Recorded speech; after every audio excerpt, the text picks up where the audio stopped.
Welcome to another episode of This Is Why I Don't Vote, a podcast. Season 4, Episode 11.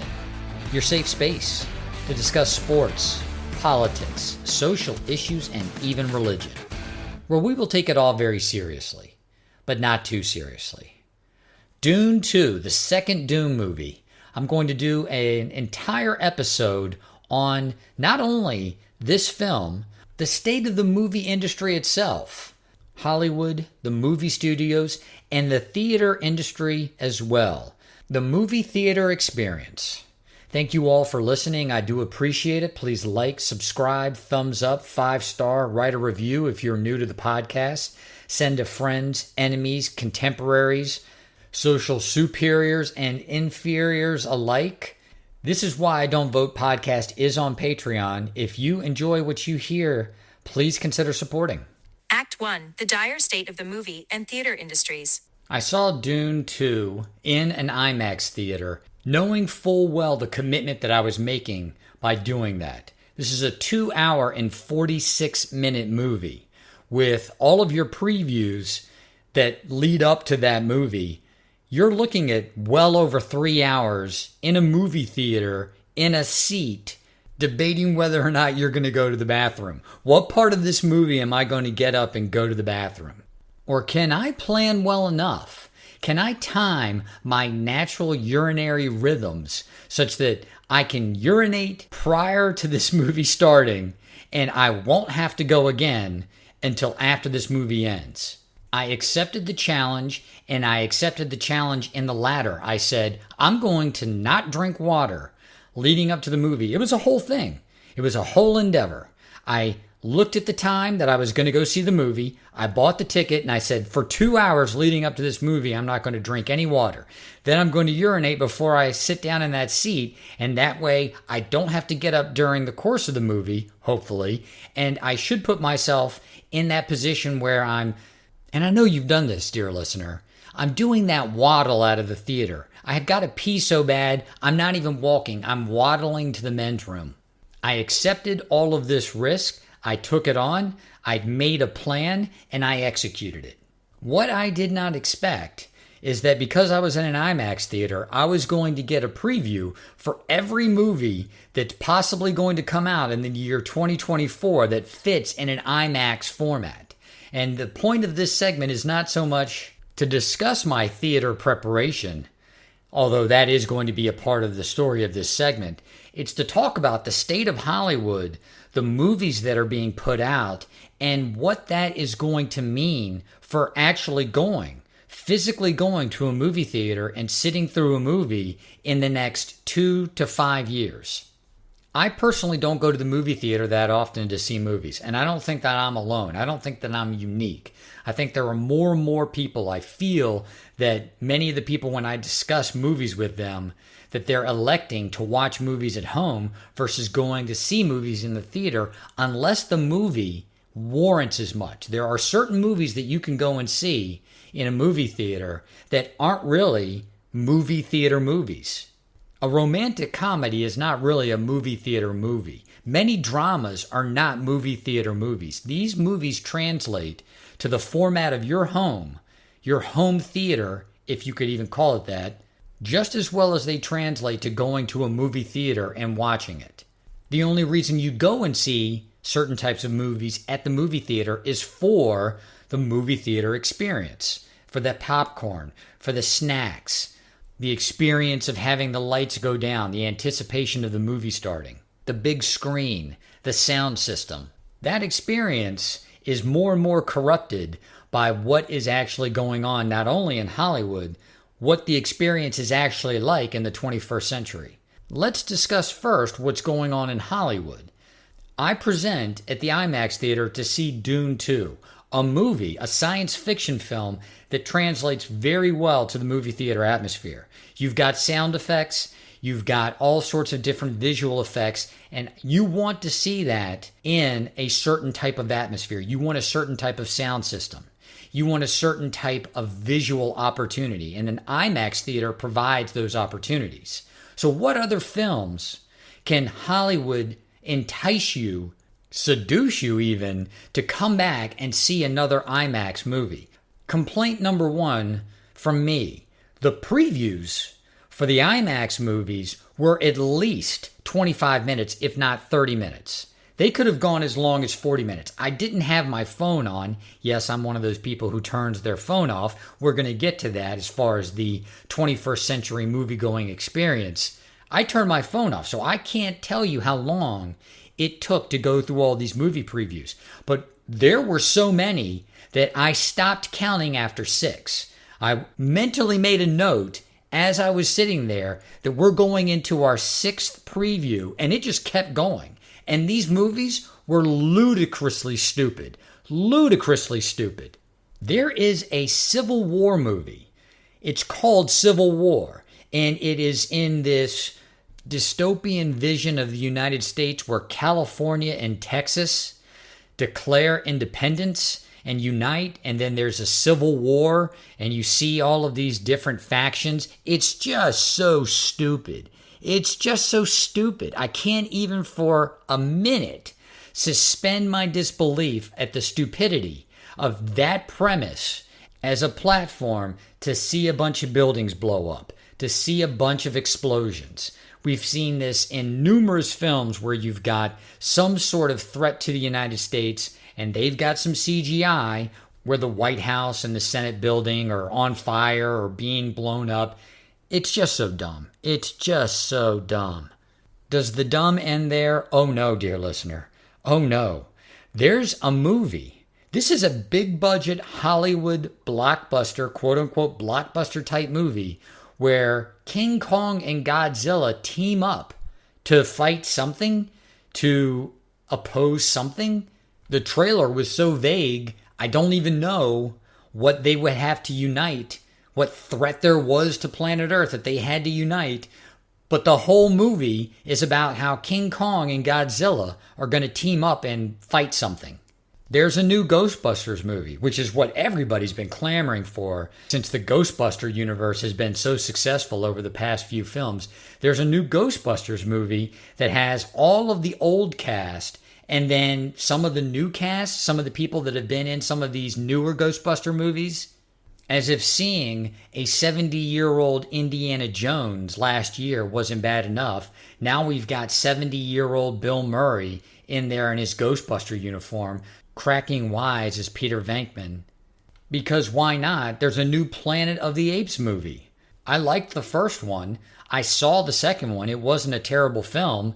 Why would I keep going back? As an example, as a demonstration of how few good ideas there are kicking around Hollywood right now, let's just do another Planet of the Apes movie because they haven't started losing money yet. Two of the worst trailers. There is this new movie with the female lead from Dune 2, the girl that is Timothée Chalamet's love interest.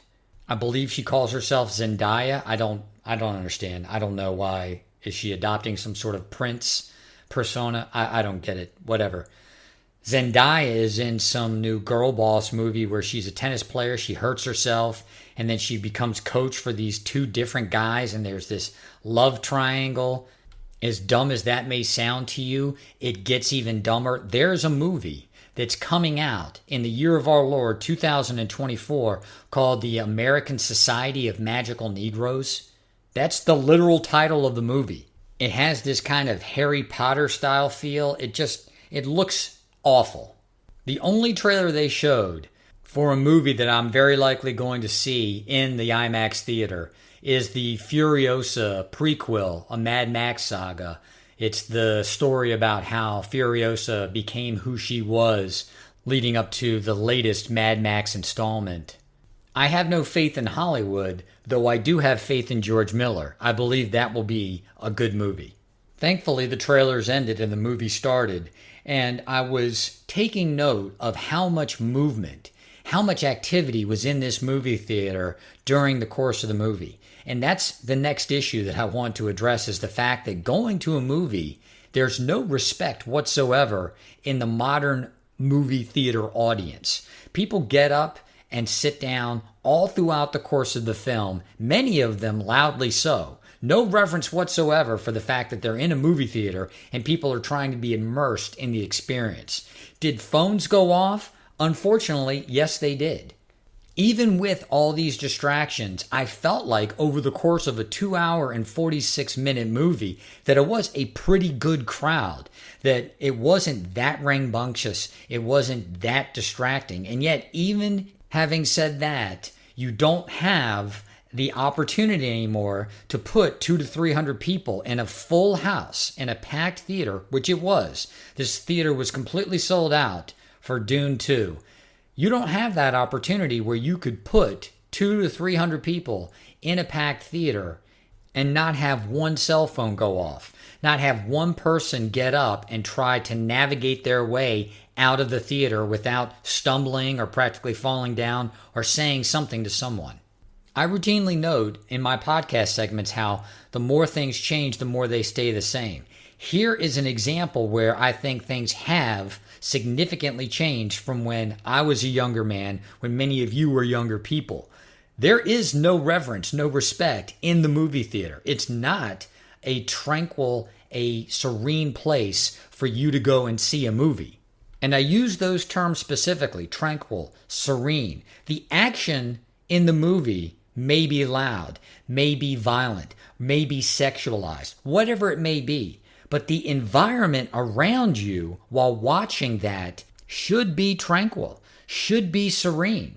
That's what the movie theater wants for you, because that's what the studios who are producing these movies want for you. They all want you to get immersed in the experience. And you can't be immersed in the experience if you were sitting next to someone who's talking, or who's constantly getting up, or whose cell phone is going off. Layer all of that onto the fact that if I wanted to get a box of popcorn or a soft drink or any kind of snack, I'm going up there and spending as much money as I would anticipate spending on alcohol at a bar.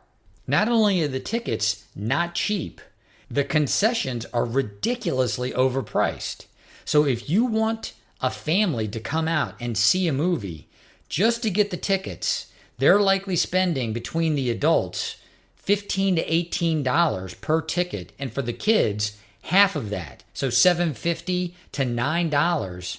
So you've committed $50 just to movie tickets for a family of 4, and then if you're going to buy any kind of concessions, that's easily another $50 to $60. So going and seeing a movie at the movie theater is, for a family of 4, easily over $100.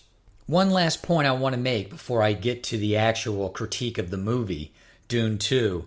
2 hours and 46 minutes is a significant time investment to ask someone to sit down in a movie theater with all of these other issues that any consumer has to address and demand that they pay attention for the entirety of the film. I recently read an article about the intermission.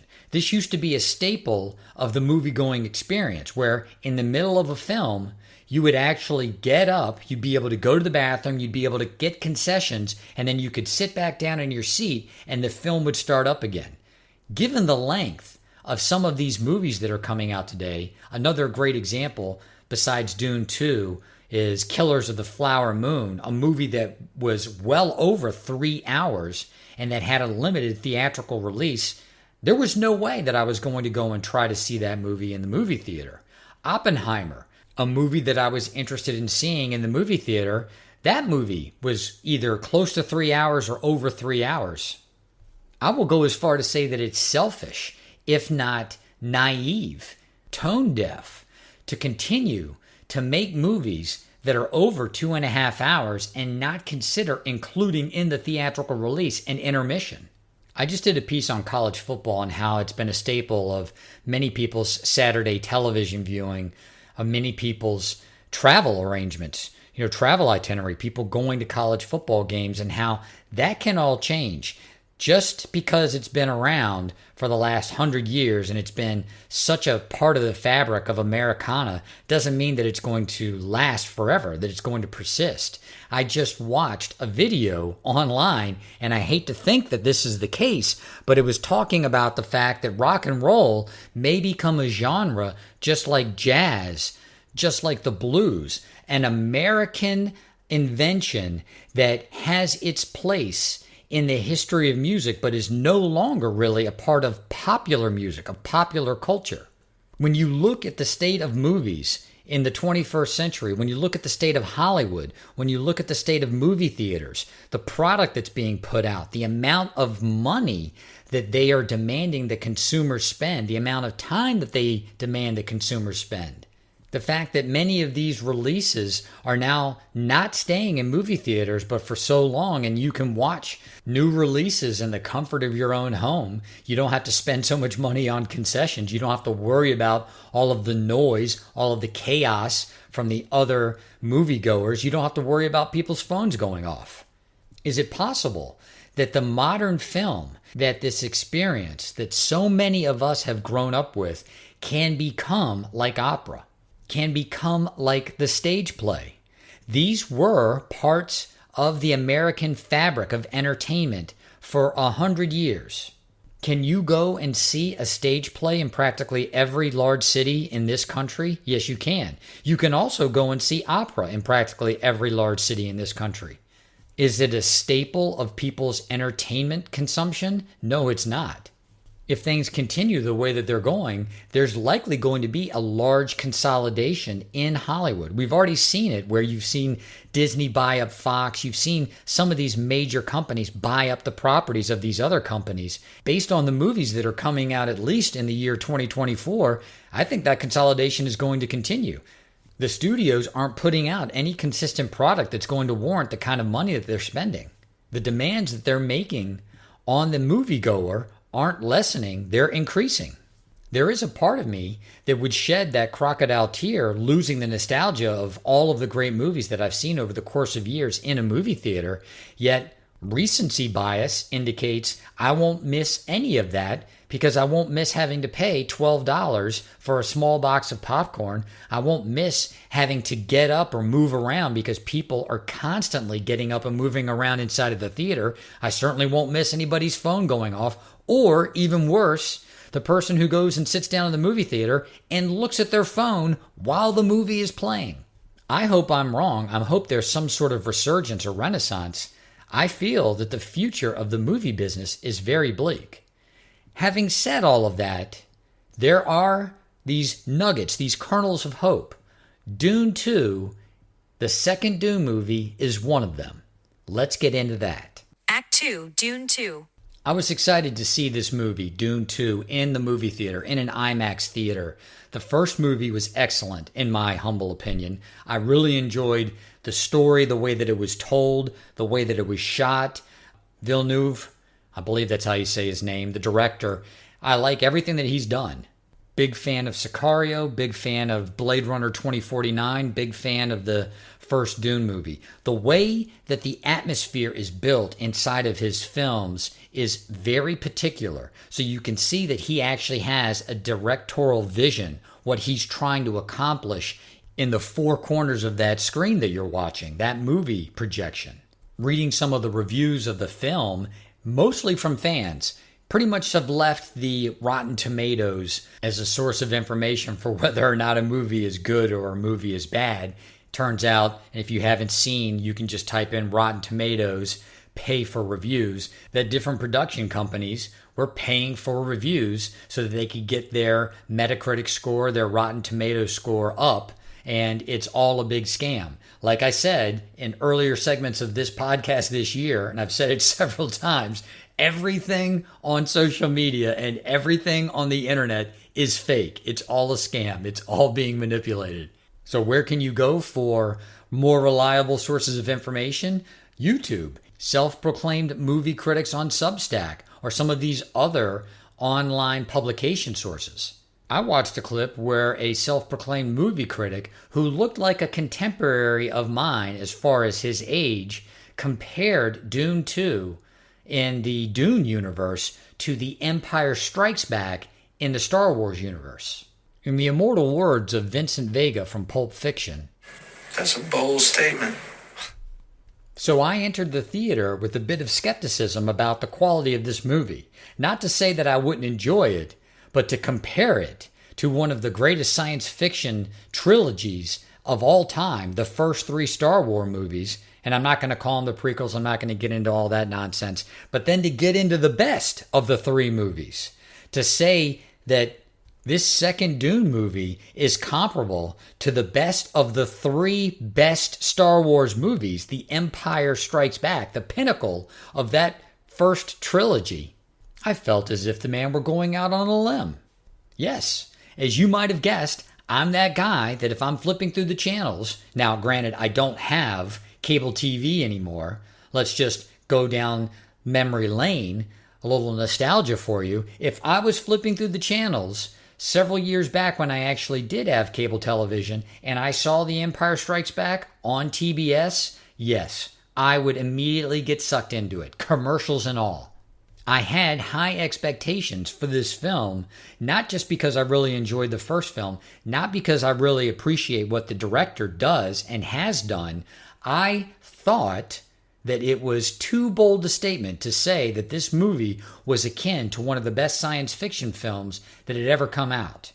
I am not going to go as far as to say that this movie was as good as The Empire Strikes Back. What I will say is that for a 2-hour and 46-minute movie, I didn't feel like this movie is dragging on. In fact, the pacing of the movie, the way the story was told, at the end of the movie, I hadn't realized that it had been almost 3 hours that I'd been sitting in that seat. Well, to be fair, with all of the movie previews, I'd been sitting in that seat for well over 3 hours. That's a testament, though, to how immersed I was in the story of the film. What do these movie theaters want from you? What do these movie producers want from you? What do the actors, the directors, everyone involved in the film, what do they want from you? Yes, they want your money. They want you to be lost in the moment of the film. They want you to suspend your disbelief. It is their job to get you to suspend your disbelief. I can say without equivocation that in that film, during the course of Dune 2, I was lost in it. I had suspended my disbelief completely. I bought in totally, completely. The acting was superb. The character development was superb. The lighting, all of the special effects, superb. The sound was superb. The way all of these things contributed to the atmosphere of the film, superb. Even the script, having taken all of this information that's in a massive volume, the second Dune book was a massive book. And it takes place over the course of, I believe, a number of years, 3 years, maybe 4 years. And they condensed all of that material into a movie that transpires over the course of probably 6 to 9 months.